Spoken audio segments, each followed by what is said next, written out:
d'amour entre les deux pays. Début 2011, en plein printemps arabe, la France prend parti pour la révolution libyenne. Un soutien qui ne passe pas pour Mouammar Kadhafi. Cela me bouleverse car je suis celui qui a aidé Nicolas Sarkozy à atteindre le pouvoir. Je suis celui qui l'a soutenu avec de l'argent jusqu'à ce qu'il devienne président. Il est venu, il m'a rendu visite ici même dans cette tente quand il n'était encore que ministre de l'Intérieur. Il m'a demandé de l'argent, je lui en ai donné et il est devenu président. Des accusations toujours démenties par Nicolas Sarkozy. L'avocat de Claude Guéant s'étonne du placement de Nicolas Sarkozy en garde à vue. Son client est mis en examen dans un autre volet de cette affaire, mais il estime que le dossier est vide.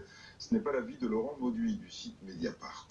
La police fait, avec d'autres moyens que ceux de la presse, mais un travail qui, par certains aspects, a des points communs. C'est-à-dire qu'ils essaient d'amasser des pièces d'un puzzle pour voir si ce puzzle prend sens. Et donc il y a beaucoup d'éléments du puzzle. Il y a d'abord une réunion le 6 octobre 2005, où Nicolas Sarkozy, à l'époque ministre de l'Intérieur, va à Tripoli rencontrer Kadhafi, et on apprend qu'il ne voit pas seulement Kadhafi, qu'il voit aussi, à l'époque, discrètement, dans un grand hôtel à Tripoli, le chef des services secrets. Et ça intrigue beaucoup.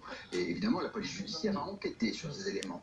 La seconde pièce importante, c'est évidemment, après avoir beaucoup menti, le témoignage d'un marchand d'armes, Ziad Takieddine.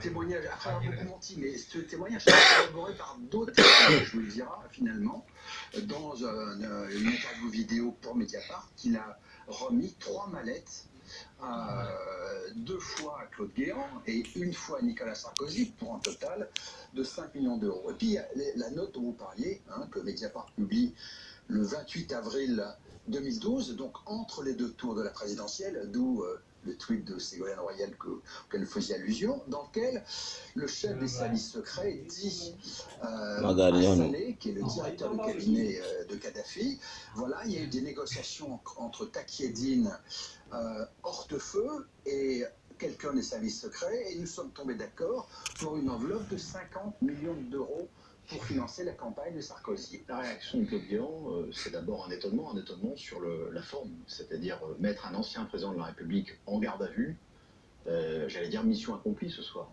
Ah, c'est un justiciable comme un autre. Mais parce que c'est un justiciable comme un autre, justement, il doit avoir exactement les mêmes droits. J'observe que dans ce même dossier, en ce moment, vous avez un ancien ministre de l'Intérieur, Brice Hortefeux, qui lui est placé sous un autre régime d'audition, l'audition libre. C'est ce qui justifie qu'on recourt à une mesure de garde à vue. La mesure de garde à vue, c'est parce qu'on craint qu'on s'échappe, on craint qu'on se concerte à quelqu'un, on craint une perte des garanties de représentation. Est-ce qu'on peut imaginer ça de Nicolas Sarkozy, qui est un ancien président de la République? Sur le fond, moi, je suis quand même dans ce dossier depuis maintenant 5 ans. J'observe qu'il y a 5 ans, on est venu dire qu'il y avait un financement de 50 ou 52 millions, puis M. Takieddine vient de dire finalement c'est peut-être 5 millions avec des mallettes que j'aurais remises. Et voilà sur quoi repose le dossier, c'est-à-dire sur des accusations d'une personne qui a été condamnée à plusieurs reprises par la justice française pour diffamation. Dans ce dossier, il y a 2 types de déclarations. Et moi, je ne me fie pas à Mediapart, je me fie au dossier d'instruction. Le dossier d'instruction, il nous dit quoi? Il nous dit qu'il y a les déclarations de M. Takieddine, à nouveau, qui a été condamné à plusieurs reprises pour diffamation parce qu'il n'a jamais apporté la preuve de ces déclarations. Et puis, il y a d'autres déclarations d'un certain nombre d'anciens pseudo-dignitaires libyens.